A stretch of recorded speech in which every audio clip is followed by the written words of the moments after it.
Hello, my beautiful friends. I am Bleadon-Maffei with Illuminating Souls, welcoming you to this episode of Sleepy Bedtime Blessings, a podcast designed to help you rest, relax, and fall asleep, all while deepening in your connection with your beautiful team of angels who love you so. I am an angelic practitioner, a spiritual teacher, and an encourager of souls. And this means that I have the most wonderful job ever. I get to help you connect with your angels and the wisdom of your soul and inspiration and love. And my offerings include angel sessions, soul mentoring, and a variety of classes designed to inspire your spirit. To learn more, you can mosey on over to my website, illuminating-souls.com, and I also invite you to sign up for my mailing list, and then you will receive all the announcements from me about what I have coming up soon, and also some inspirational morsels every now and then. You can also visit me at my Illuminating Souls Facebook page. So lots of ways we can connect. But for now, I am here to help you come into a calming, loving, soothing sanctuary where you can rest and replenish, and perhaps even drift off to sleep. This podcast is inspired by two of my favorite forms of self-care: connecting with the angels and listening to a sleep podcast. Every night for the last few years, I have listened to a sleep podcast to help me drift off. It helps build a bridge between my waking consciousness and that dreamy, drifty expanse of consciousness that invites me into sleep. One of the podcasts I am listening to now, well, first off, I listened to this one, so this one absolutely helps put me to sleep. So first, let me share with you what I'm listening to, but then I want to share with you more about this podcast and what you can expect and how you can use it. So at the moment, I am re-listening to the podcast The Sleepy Bookshelf and Elizabeth Grace's reading of Pride and Prejudice. She does such a lovely job, and the episodes are well produced, and I cannot even make it through 20 minutes of an episode before I am gone. And I already know what the story is, and so I love just dipping in and out to see what the characters are doing and where we are in the story. So that's what I listened to last night. But for this podcast, there are two components. This is the first one. This is where we go into the introductions and I share the angels with you and I bring forward beautiful angelic love with you. And this part usually lasts about 15 to 20 minutes. And then we go into story time. And story time can include a story from my life. I might read to you something that's in the public domain. We might flip through the pages of an old TV guide or an old recipe book. And that part usually lasts about 40 minutes, so each episode runs an hour. And that's because that is my preference for a sleep podcast. There are some sleep podcasts out there that run about 20 minutes, and I find that I feel pressure to hurry up and fall asleep. And then if the 20 minutes passes and I get to the end of the episode and I'm awake, that just exacerbates my awareness of my wakefulness in that moment. Whereas I rarely ever make it to the end of a 60-minute podcast and still be awake. So these episodes are an hour long. And what's so sweet is over the 150 plus episodes that I've been making this podcast, for those of you who are regular listeners, you have shared with me how you use the podcast. Some of you listen in your waking hours, and I get to keep you company as you do your work or go for a walk or just go about your day. Others of you shared with me that your favorite part of these episodes is the first 20 minutes when the angels are here. And I will share with you that when I listen to these episodes, I fast forward to the story time.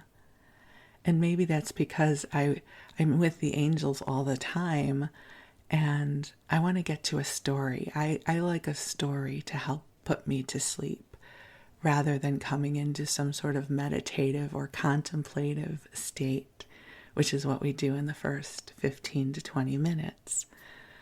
So there's a little bit of everything here for you, and you don't have to listen to the whole episode if you don't want to. You can listen to the first part or just skip over to the story time. You can listen in the daytime or you can listen in the evening. This is here for you to utilize in whatever way best serves you. And also, I have started posting these episodes onto YouTube. There is not a video of me, so don't get excited. There's not a video of me recording these, but they do have an audiogram, so there's those little animated bars that just share that I am speaking. But YouTube is an option for you, as well as your favorite podcast apps. And I also invite you to leave a review on iTunes or Spotify. I'm really seeking to up-level my subscription levels for the podcast and the reviews. And so I just thought I'd put it out there and ask you. So as I record this, it is early in the morning. I always love to record first thing in the morning.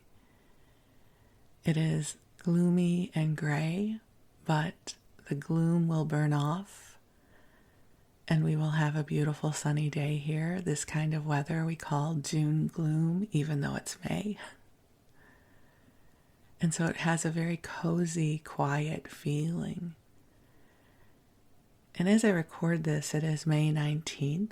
I don't know when you will be listening to this. May 19th, 2023. I should add the year because you might be listening to this 5 years from now. And I will say, in present time, the energy has been wonky. It has been sticky. I know we got out of Mercury retrograde earlier this week, but it doesn't feel like that's the case. I know last week I felt a lot of anxiousness. I felt like I wanted to jump out of my skin, and this was not my personal material. This was collective energy. And I just mention it in case you have been feeling it too. As empaths, and if you're listening, in all likelihood, you are an empath, which means you feel deeply. We often will feel these waves of collective energy. So what I want to invite you to do is get comfortable in your body. And if you can't get comfortable in your body because you are in pain or something is going on, just breathe love into your body, and the angels will help you with this. And just take some nice deep breaths in and out. And I am going to ask the angels to join us. They are already here, but I love to share the ritual of calling them in with you. And just a reminder, you can call them in all the time too. You don't need me for this. I love sharing it with you. But anytime, day or night, you can call the angels to you and they will be with you. So beautiful angels on high, I invite you to join us here. And I ask that you infuse this broadcast with waves of love for each of our beloveds receiving this message. Angels, I am so deeply grateful for your presence and your support, your compassion and your encouragement as we continue on our earthly journeys. And angels, I ask that you bring healing light in service to each of our highest and best good. That you clear away anything that is not ours, anything that no longer serves our highest and best good, assisting us in ascending our energy so that we may be even more present in the greater expanse of all that we are. And dear ones, just take another deep breath in. The angels are inviting you to breathe in the divine golden light that is here for you. This world, this universe is filled with so much love for you. You are being supported as you navigate your path. The angels ask that you give your worries to them, and they will transform them into prayers, prayers of love, prayers of support. Life is blossoming open for you. And this concept of blossoming is so deeply beautiful because it speaks of an innate life force and wisdom and pattern when life opens up and we change form and we greet the day, we greet the light as the light greets us, and beauty is born. And seeds of beauty have been planted in your name. Waves of inspiration and creativity and community and friendship have been planted in your name. And even if they have yet to find you, they are on their way to you now. So breathe in the love. And the angels say thank you for receiving the blessings we bring to you now. Your prayers are not too much. Your prayers are not troubling the angels or keeping them from something more important or more urgent. It is important to always remember that God's love is endless. Just like the sun, you cannot use up too much sun. Use up as much as you need. Drink until you are replenished.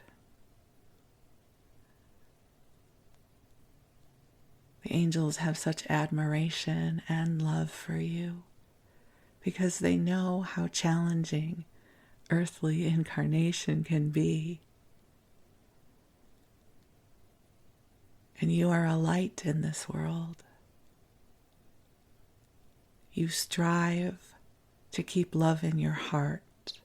You strive to keep the flame of hope kindled.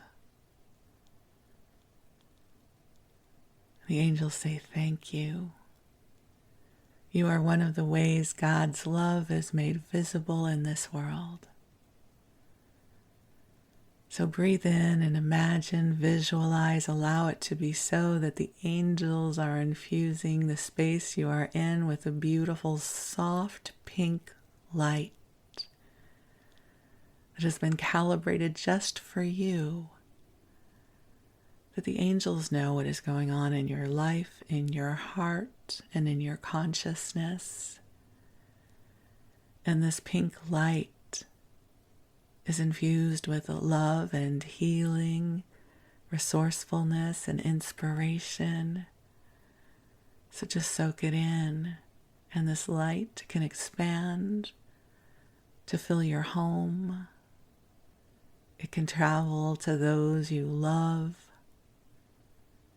And you need not send it. The angels will send it in your name. Just visualize this beautiful light expanding. As streams of it go traveling around the world, wherever your heart feels it should go. It is one of the most joyful things to send blessings to others.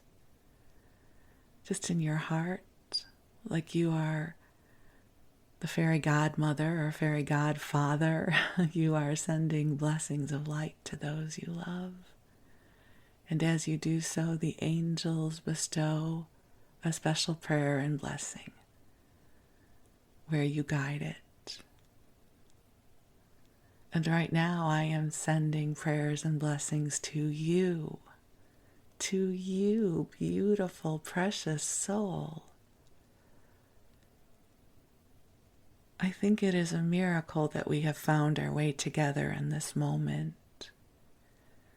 That here I am in Vallejo, California, sitting at my desk, recording this message, and then technology and the internet and podcast apps will make it so that you can find this message in the right and perfect time. And however you found me in this podcast or how I found you, what a miracle that is. And in this moment, I get to send you a blessing of love. I get to thank God for the gift of you. I get to be in gratitude that our paths crossed however they did.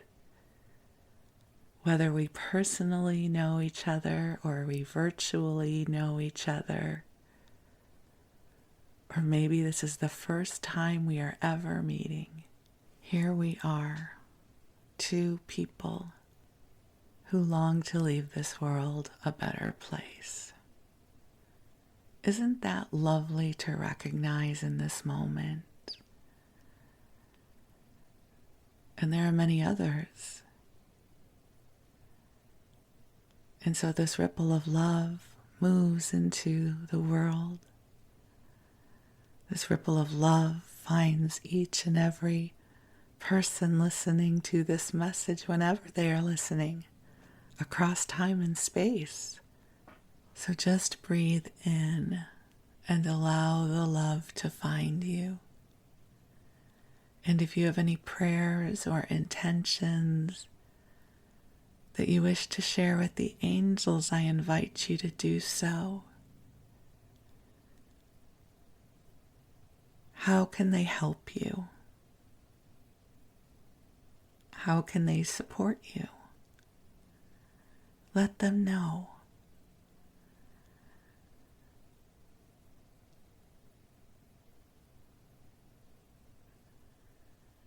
I have just a very sweet prayer for myself.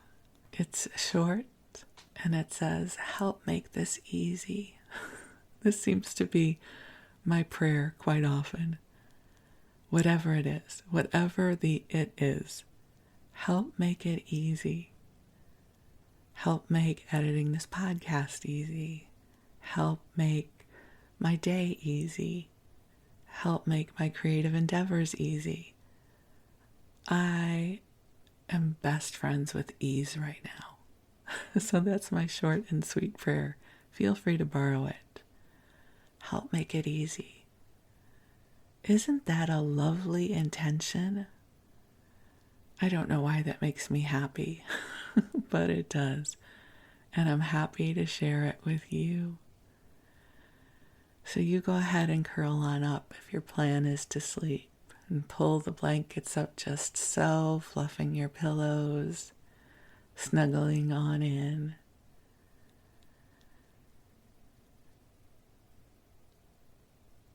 And you drift off whenever you are ready.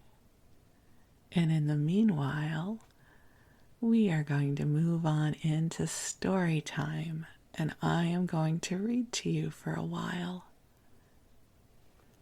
So if you have been a long-time listener, you will likely have recognized that I have a fascination for California history, especially Los Angeles, because I lived there for many, many years. And I'm fascinated by the newness of much of the development of Los Angeles. And so I found this article. It is published in the California Outlook, a progressive weekly. It was published in February of 1914, and it's all about the development of the LaBrea Tar Pits. Now, for as many years as I lived in Los Angeles, I actually never visited the LaBrea Tar Pits. It never really called to me, but I drove past it a million times. And if you don't know what the LaBrea Tar Pits are, it is an archeological excavation where they have found dinosaur bones and fossils, and it's fascinating, and it's in the middle of Los Angeles in the Miracle Mile area. And this is about the early years when it was being developed. And I found it to be a fascinating article, and perhaps you will too. So the headline says, "Marvelous Discoveries at La Brea Rancho." That's what it was called at the time. What the scientists are bringing to light out of the ancient animal traps. And the ancient animal traps they are referring to is the thick tar that had been created that would trap the animals. So they're not talking about hunter-gatherers trapping animals, but rather the environmental conditions that created this wealth of archeological material. So we start off in this way. Close beside a paved boulevard, 8 miles from the center of the city of Los Angeles, under the direction of men of science, a gang of laborers is busy digging from the earth the secrets of ages so long past that in contemplating them, the ordinary individual is apt to wonder whether or not, in such remote times, the earth could have had form and been the scene of animal existence. Now, just to interject and put some context to this, in 1914, this area of Los Angeles had yet to be developed. These days, it is urbanized. Where LaBrea Tar Pits is, you've got the Wilshire Corridor, you've got buildings all around it, you've got the museums around it. So when they say that it's 8 miles from Los Angeles Center, they were referring to downtown LA. But now everything around the LaBrea Tar Pits is built up. So now it would be written smack dab in the middle of LA is the LaBrea Tar Pits. So I'll continue. The work to which reference is made is being done on the Rancho La Brea, a tract of land embracing in all some 2,000 acres, belonging to the Ross estate, an estate valued at many millions of dollars, to which the only heir is G. Allen Hancock of Los Angeles. This is the part that I found fascinating. So if you're familiar with LA, the name Hancock may be familiar to you because of Hancock Park. So this whole tract of land that we now know as Miracle Mile, Hancock Park, Mid-Wilshire, all of that was part of this estate that one person owned, which is astounding. A few episodes back, we heard about Colonel Griffith and how he bequeathed his property to become Griffith Park. Well, G. Allen Hancock had inherited from his mother this huge swath of land that became much of the urban part of Los Angeles. The actual operations of the Scientific Party of Exploration are taking place on a very small section of this great property. 2 or 3 city blocks would comprehend it all. Here, close under the surface, are found vast deposits of bones of mammals and birds encased in the sinks of asphaltic tar.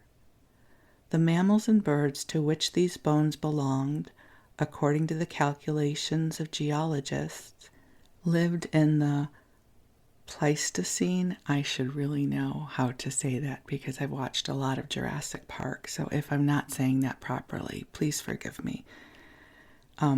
Lived in the Pleistocene age, an era which succeeded in the glacial period.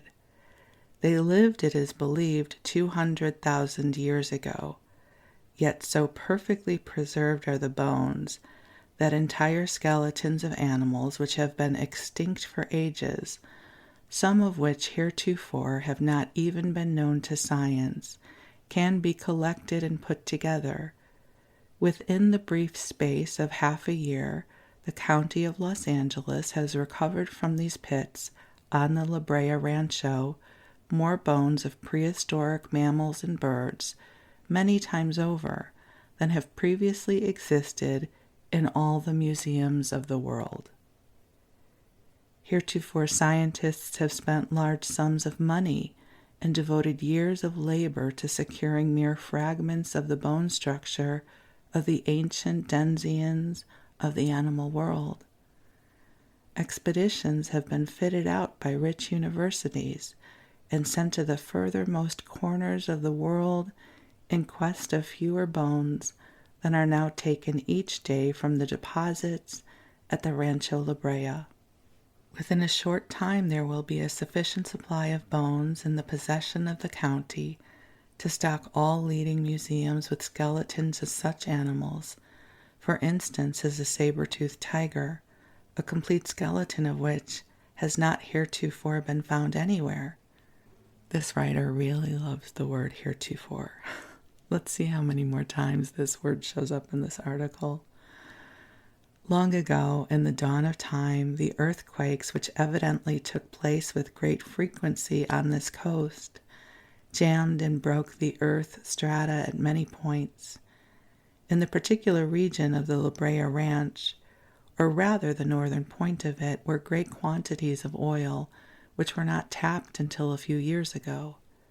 The gases from the oil deposits followed the lines of least resistance issued at various points through the broken strata. Wherever this happened, a sort of liquid asphalt or tar, somewhat heavier than crude oil, lined the vents. Numerous pockets were formed. In many places, asphaltic pools were formed on the surface of the earth. There are several lines of conjecture as to the manner in which these pools became animal traps, but it is reasonable to suppose, for instance, that the waters rushing down from the mountains in the winter seasons formed small lakes over them. Large animals probably waded into these lakes to drink. The sticky tar underlying the water entrapped them. Their struggles attracted other animals seeking prey. The bones now found tell the story of thousands of primordial tragedies, which doubtless were accompanied by titanic struggles. Great quantities of bones of carrion beasts and birds testify likewise to the work of these scavengers. Away back in Civil War times, the late Major Hancock secured possession of the great Rancho LaBrea. He and his wife, the late Mrs. Ida Hancock Ross, lived there for many years. After the death of Major Hancock, the widow passed through a long, hard struggle to earn a living and hold the property intact. Barley was raised in the land, and some stock was also raised. 15 or 20 years ago, however, the oil prospectors who had begun their work in the Buena Vista Street district in Los Angeles, and who kept moving west, found the oil deposits on the LaBrea Ranch. The long struggles of Mrs. Hancock ended at that time, and the property, which had previously kept her land poor, made her one of the wealthiest women in California. A picture published herewith will show the old Hancock home on the LaBrea property. When Mrs. Hancock, later Mrs. Ross, died in May of last year, that would have been 1913, she was living in a magnificent mansion on Wilshire Boulevard in Los Angeles. It is to her son, Mr. G. Allen Hancock, that the people of Los Angeles are indebted for the privilege of mining the deposits herein described. The University of California had secured permission to work on the premises and did some exploration there in March of 1913. Prior to that time, the Southern California Academy of Sciences and the Los Angeles high schools had done some excavating. The Academy material was turned over to the Los Angeles County Museum, where it is on display at the present time.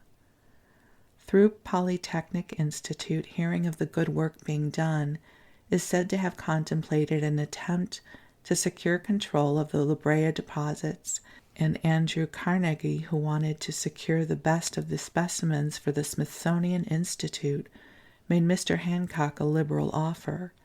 This offer, however, was rejected. In the meantime, the supervisors of Los Angeles County had become interested due to the activities of a number of scientific people who urged that the county should undertake a complete exploration of the field and secure possession of these invaluable relics for the ownership of the people. The supervisors placed the matter in the hands of Mr. S. F. Daggett, curator of the County Museum at Exposition Park, and directed him to take all steps necessary in the matter. Mr. Daggett undertook with gratifying success a series of negotiations with Mr. Hancock, who evidenced his public spirit by giving the county complete control for a period of 2 years from July 1st, 1913. Under Mr. Daggett's direction, work was commenced at once, and it has been taking place without intermission to the present time. It will go on unless halted by the supervisors, as long as the time limitation of the contract will permit. And from the disposition Mr. Hancock has heretofore, there's the word again, displayed, it is hoped that other concessions, if required for the completion of the work, can be secured on the most favorable terms. At this time, 26 persons are employed in the work, 14 in excavating and cleaning the bones, and 12 in sorting, classifying, and preparing them at the museum. Some idea of the proportions of the work may be secured from the following figures with respect to the bones and skeletons that have been excavated, cleaned, and delivered to the museum in splendid shape during the past month. The formidable list of scientific recoveries include 165 saber-toothed tiger skulls. That's amazing. 165 saber-toothed tiger skulls. It should be remembered that there was not a complete skull heretofore in the possession of any museum. 100 wolf skulls, 8 skulls of giant ground sloths, and 11 boxes of bones of the same animal, 4 lion skulls and 10 boxes of lion bones, 7 horse skulls and 1 box of horse bones, 14 skulls of bison, and 18 boxes of bison bones, 5 skulls of camels and 17 boxes of camel bones, 1 mastodon skull, 2 skulls of Teratornis, a bird new to science. And there's lots of bones. I'm just going to go through some of the species they found, and a species of small sloth new to science. The type is now deposited at the museum. New types are being found almost daily, and curator Daggett has had the privilege of classifying and naming more beasts and birds new to science, perhaps than any scientist of his time. Since the work commenced, 60 species of birds, some not known before, have been classified, and in many instances skeletons have been fully prepared and set up. As an example of the richness of the deposits from a scientific standpoint, it may be mentioned that Dr. Miller of the State Normal School at Los Angeles, who is regarded as one of the foremost experts in the classification of birds, in a single afternoon, while looking through 3 or 4 small parcels of bones, found 3 new species which heretofore the scientists had never found. There are scores of boxes of bones of birds and small mammals which have not yet been examined, and it is expected that when this work is undertaken, many more new species will be added to the list already compiled. The Teratornis, to which reference has already been made, was perhaps one of the largest birds that ever existed.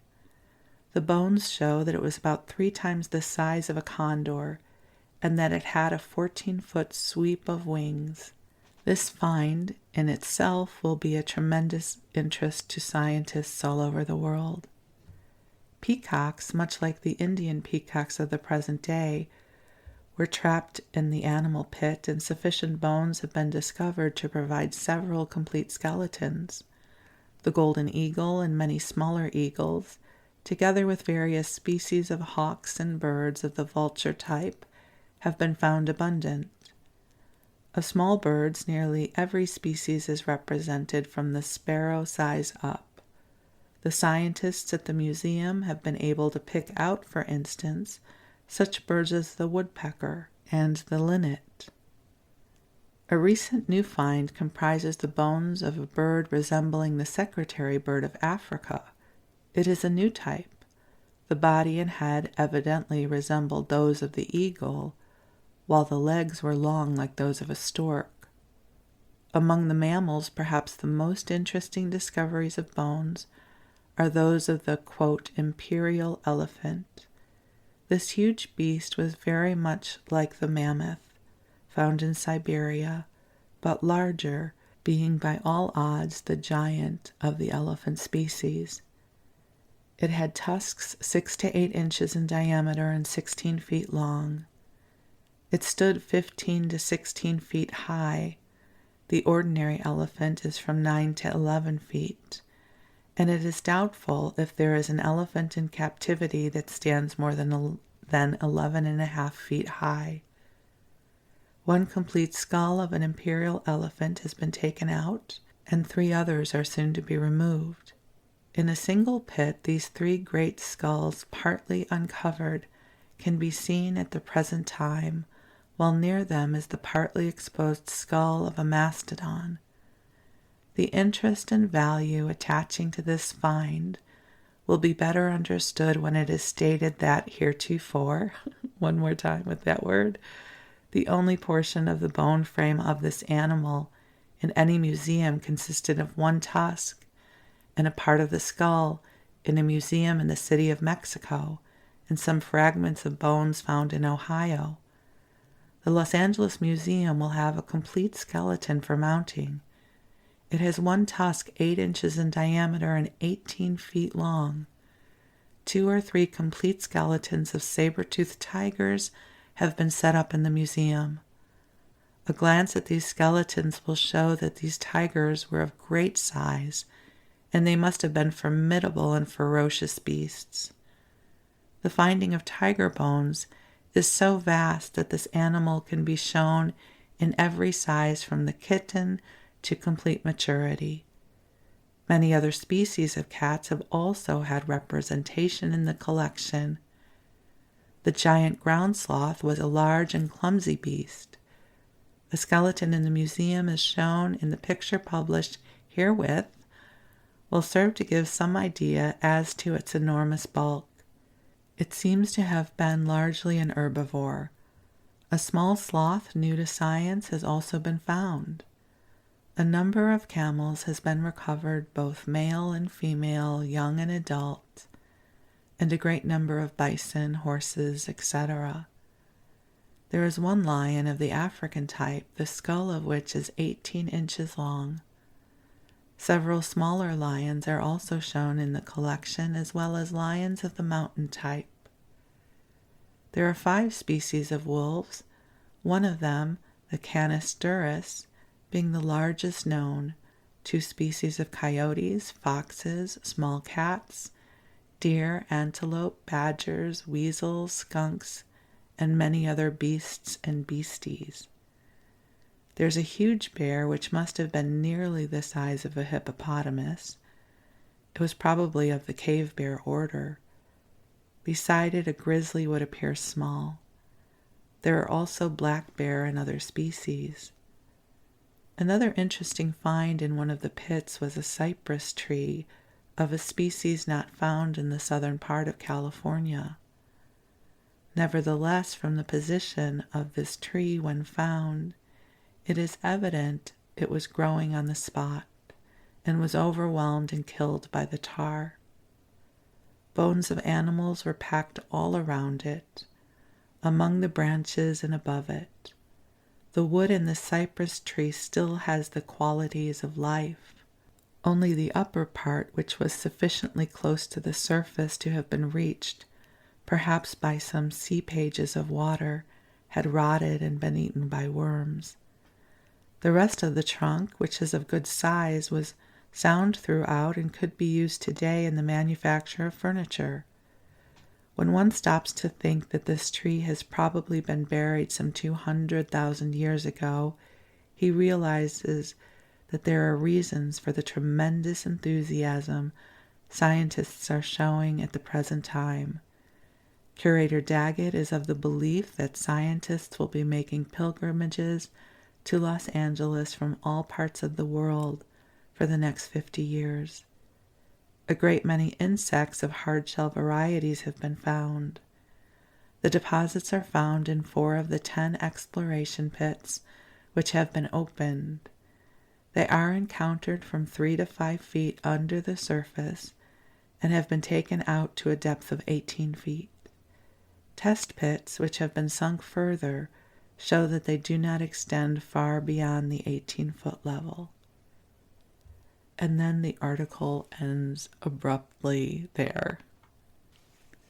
All right, and then I printed out an autobiography about G. Allen Hancock because I was kind of fascinated by this whole thing. And you know what? I forgot to print out where I got it from. It says Press Reference Library, and it must have been published before 1927 because I got it off of Google Books and it's in the public domain. I know that much.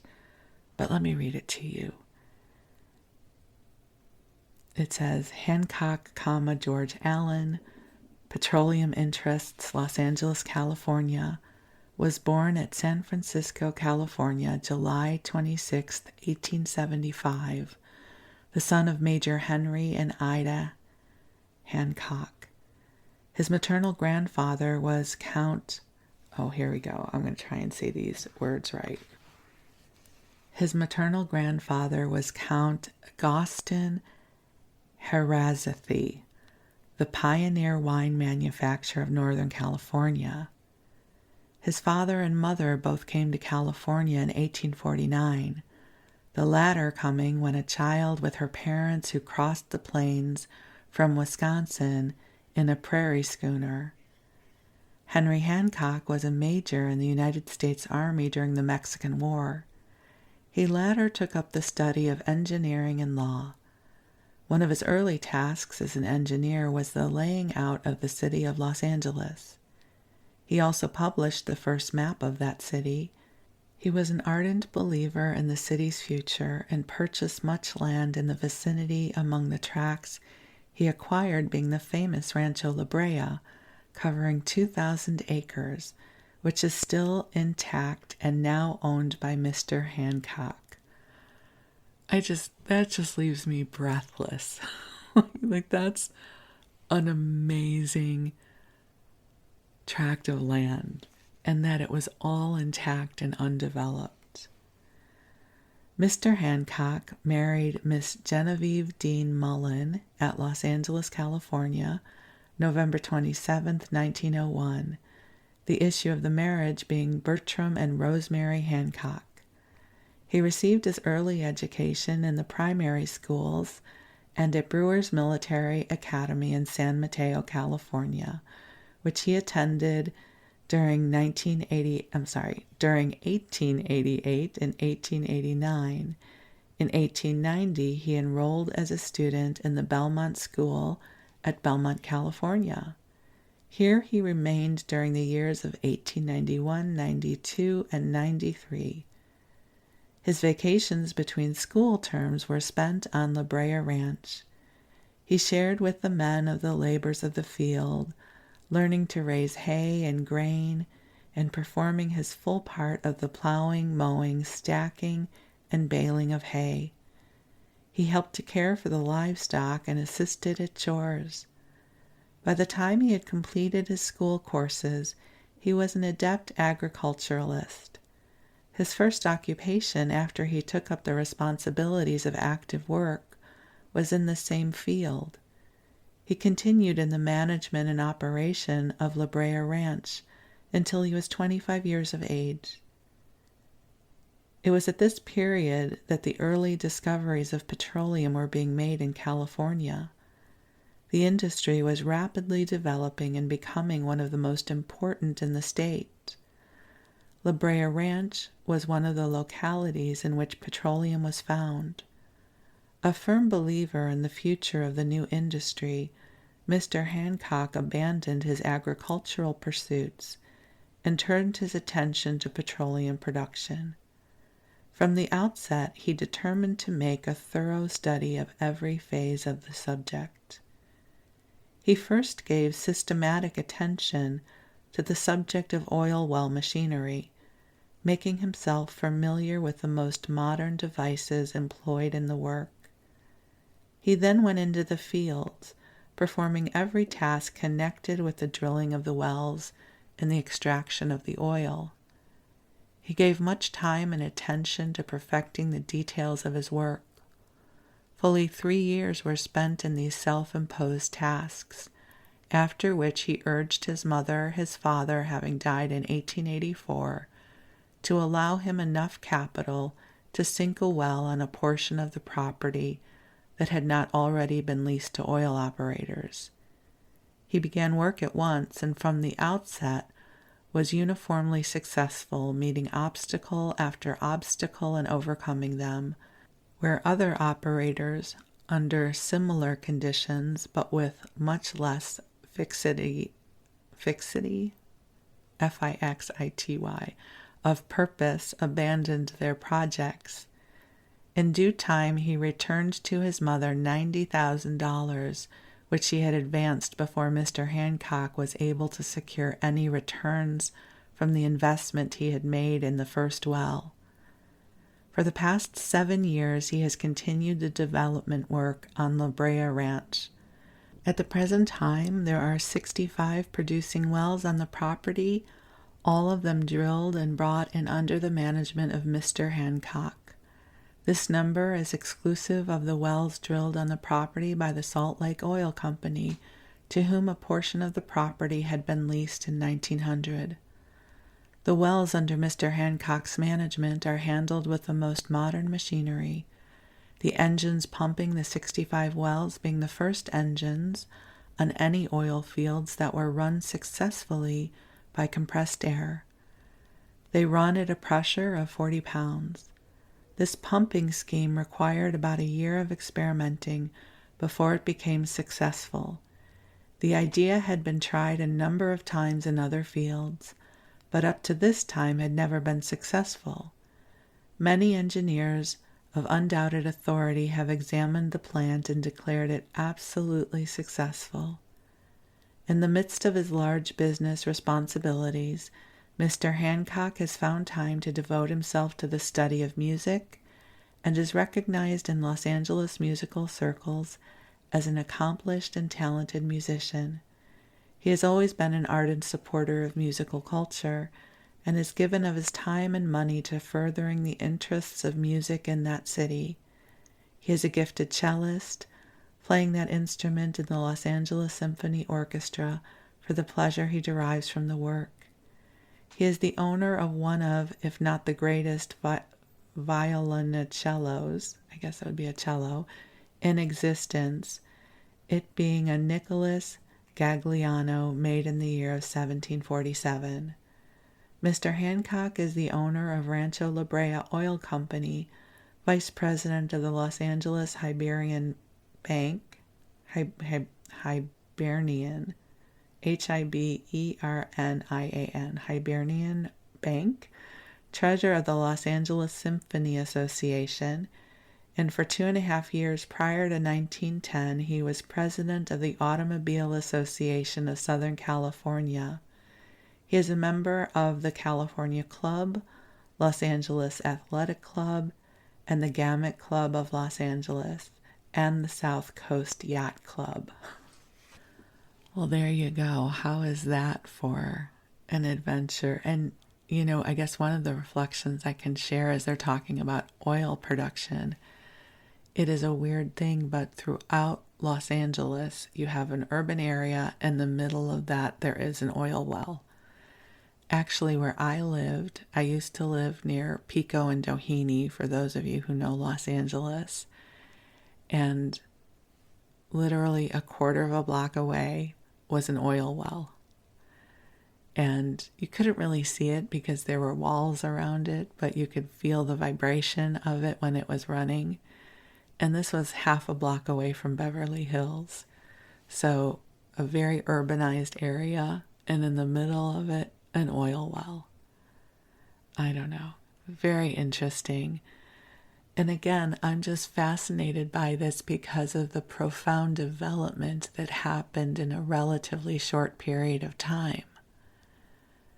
So that 2,000 acres around what we know as Miracle Mile and Hancock Park and Mid-Wilshire was undeveloped and was being used to farm hay until they discovered oil, and then it completely got built up, is fascinating to me because if we're looking at a timeline, 1914 isn't that long ago, especially when you look at the history of Europe, right?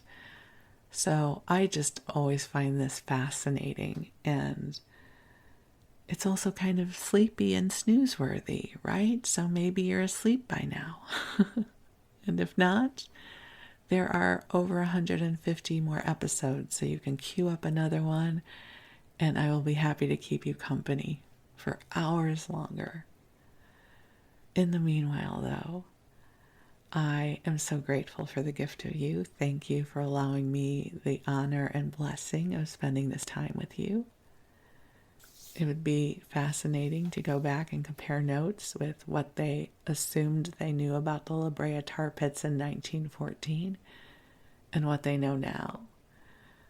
But I'm not going to do that in this episode. So, my friends, thank you so much for allowing me the honor of spending time with you. I love you. I wish you the sweetest of dreams, and I look forward to connecting with you again soon. Thank you.